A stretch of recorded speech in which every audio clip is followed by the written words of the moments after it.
सभी दोस्तों को वंदे मातरम, सत्यमेव जयते। आज मैं 71 से लेकर 80 तक का जो है सवाल आपके सामने प्रस्तुत कर रहा हूँ, जो फरवरी 2024 में जो एग्जाम हुआ है, बिहार बोर्ड एग्जाम। तो देखिए दोस्तों, यदि पी एक्स बराबर x to the power 4 minus 5x plus 6 एवं क्यू एक्स बराबर 2 माइनस एक्स स्क्वायर हो तो पी एक्स बटे क्यू एक्स का घात क्या होगा। यहाँ पर दोस्तों ध्यान देने वाली बात है कि एक्स स्क्वायर है और इसमें भाग देना है, तो यहाँ पर भी यहाँ पर माइनस में है, तो यहाँ पर क्या करोगे आप, यहाँ माइनस है और यहाँ क्या है, प्लस है, तो प्लस लाने के लिए माइनस एक्स स्क्वायर से गुना करोगे, तब यहाँ पर क्या होगा, प्लस होगा, तभी जाके कटेगा। तो बोला भागफल का घात कितना होगा, तो भागफल का घात तो एक्स स्क्वायर से गुना करोगे तो वही एक्स स्क्वायर के ऊपर जो घात होगा, तो वही घात ये बीच में पूछ रहा है। तो यहाँ पर हो गया 2, और नहीं तो इस तरह से जाओ और सोल्यूशन करो और आपको मिल जाएगा माइनस एक्स स्क्वायर और माइनस 2, तो इसका घात ये 2 होया है आंसर। 72 का देखिए, कौन द्विघात समीकरण है, कौन द्विघात समीकरण है दोस्तों, इसमें रूट लगा हुआ है, रूट लगा हुआ है, और ये भी जो है ये त्रिघात समीकरण है। कोना कोनी गुना करोगे तो मैक्सिमम पावर जो है एक्स टू द पावर 3 आ जाएगा, तो ये त्रिघात समीकरण हो गया। इस पर गुना करोगे तो मैक्सिमम पावर 4 हो गया, तो ये चतुर्थ घात समीकरण हो गया। और इसको सॉल्यूशन करोगे तो कर लो सॉल्यूशन, तो ये है द्विघात समीकरण आपका। मूल रूप से द्विघात समीकरण डी है, क्योंकि इसको सॉल्यूशन करोगे तो आपको द्विघात समीकरण मिलेंगे x square minus 2x plus 1, और ये जो है एक्स इधर चले जाएगा तो एक्स स्क्वायर हो जाएगा, और ये इधर जाएगा तो 7x होगा, और ये इधर जाएगा तो माइनस। ये देखो दोस्तों, ये एकदम पूरा उतर के आ गया एक्स टू द पावर 2। तो ऐसे देखा जाए तो ये भी ए और डी दोनों में से दोनों आंसर है, लेकिन कुछ कहा नहीं जा सकता, लेकिन ज्यादातर हम डी की तरफ जाएंगे।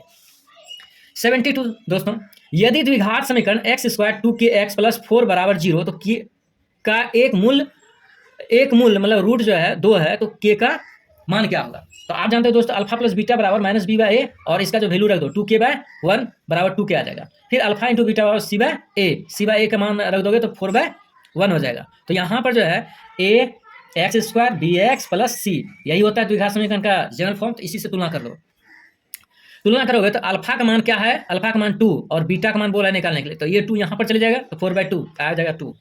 अब चलता हूँ दोस्तों 74 देखो यहाँ पर, यदि x plus 3 a x square plus x plus 1 का एक गुणनखंड है, तो ए का मान दोस्तों, जो गुणनखंड है किसी द्विघात समीकरण का, तो उसके बराबर हम 0 ले लेते हैं। उसके बराबर हम जो है जो फैक्टर होता है उसको हम ऐसे लिख सकते हैं कि x प्लस 3 बराबर 0, तो x का वैल्यू कितना हो जाएगा 3। जो द्विघात समीकरण होगा वो जो है इस तरह से होगा, फैक्टर होगा उसका। तो 0 जब लेंगे तो उसका x का वैल्यू कितना निकलेगा, -3, और -3 x की जगह पर रखेंगे तो a का वैल्यू निकल जाएगा। तो -3, तो a इंटू -3 का होल स्क्वायर प्लस -3 इंटू 1 हो गया, ठीक है, और प्लस जो है 1, तो यहाँ पर जो है a इंटू 9 हो गया, और -3 हो गया और प्लस 1, तो यहाँ पर हो गया 9a माइनस 3 में से प्लस 1 गया, तो कितना बचा यहाँ 2, तो a का वैल्यू ये 2 उधर चले गया प्लस में, और ये 9 नीचे चले गया, तो इतना वैल्यू 2/9 हुआ दोस्तों। अब चलते हैं 75, p के किस मान के लिए द्विघात समीकरण px square minus 2x plus 3 के मूल वास्तविक और समान होंगे। वास्तविक समान तब होगा दोस्तों जब d बराबर 0 होगा। तो डिस्क्रिमिनेंट का फॉर्मूला आप जानते होगा, b स्क्वायर माइनस 4ac बराबर 0। तो यहाँ पर b के जगह पर क्या है, ax square plus bx plus c, यही है जनरल फॉर्मेट।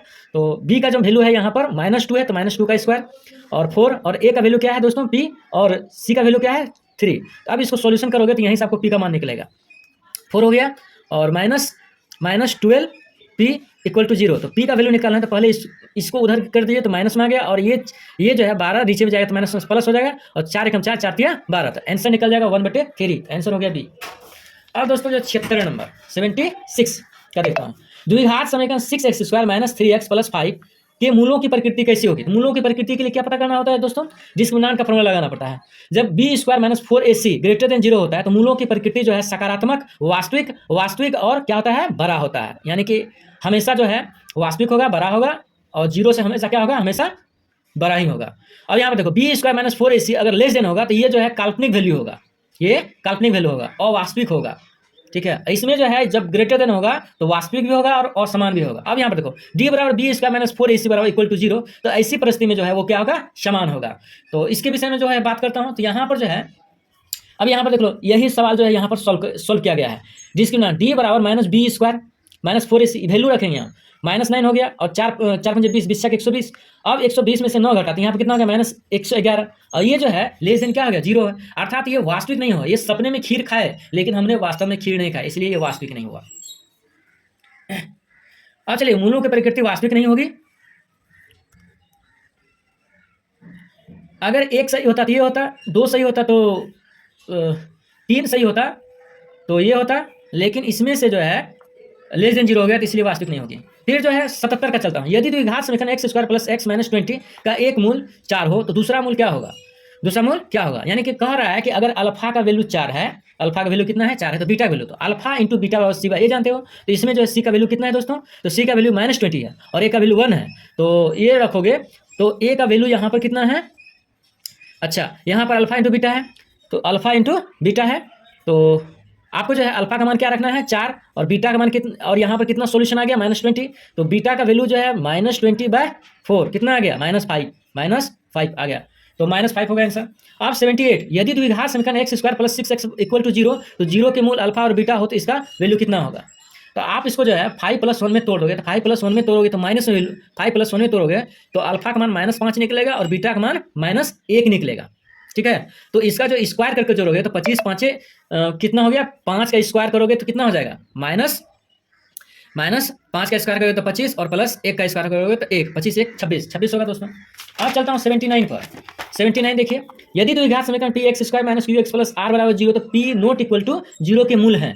तो सीधे सीधे जो है क्वेश्चन पूछ रहा है इसमें, तो क्या पूछ रहा है? A x square plus b x plus c बराबर 0, तो द्विघात समीकरण मूल। आपने x बराबर क्या पढ़ा था? आपने x बराबर -b plus minus root under B square minus 4ac, अब बटे क्या हो गया? 2a पढ़ा है ना, तो बस यही फॉर्मूला है, इस पर लगा दो, बस तुलना कर दो। तो c का b के जगह पर यहाँ पर क्या है? -q है, -q है, तो माइनस माइनस क्या हो जाएगा यहाँ पर दोस्तों? -b होता है, तो माइनस माइनस क्या हो जाएगा? प्लस, तो कहीं पर प्लस है, प्लस वाला है ये, प्लस और प्लस माइनस होता ही है। B square minus B square minus होता है और 4ac माइनस माइनस प्लस होगा 4ac, 4 और a इंटू सी, तो ये वैल्यू होगा दोस्तों, ये नहीं होगा 79 का ये। अब देखिए 80 x इक्वल टू -1, दोनों समीकरण इतना इतना का एक उभयनिष्ठ है, तो मूल p प्लस q का वैल्यू कितना होगा? इसका मतलब x -1 का दोनों समीकरण में रख देंगे, दोनों समीकरण में रखेंगे तो p का वैल्यू आपका निकल जाएगा यहाँ 1। तो चलिए यहाँ पर x की जगह -1 रखे तो इसका स्क्वायर क्या हो जाएगा? 1, इसके जगह -1 रखिएगा तो क्या हो जाएगा? -3, और ये p, तो यहाँ पर 3 में से 2 गया कितना हो जाएगा? -1 को उधर लेके चलेगा तो +1, p का वैल्यू +1 आ गया। फिर जो है q के जगह इसमें भी 1 रखिएगा तो q इंटू -1 का whole square minus q minus into -1 + 4। अब इसको जो गुना करोगे तो यहाँ पर क्या हो जाएगा? q प्लस, और यहाँ पर -1 क्या हो गया? प्लस, और यहाँ पर प्लस, तो 2q + 4, अब 2q + 4 को उधर जाएगा माइनस, और q बराबर -4 अब बटे 2 कितना हो जाएगा? -2, तो इसका वैल्यू हो गया दोस्तों -2। ओहो, -2, यहाँ पर जो है q का मान -2 आया, -2 आ गया, तो -2 में 1 घटाओगे तो कितना आ जाएगा? -1, तो आपका जो वैल्यू होगा वो हो जाएगा -1 वैल्यू, तो बी नंबर इसमें आंसर। थैंक यू दोस्तों।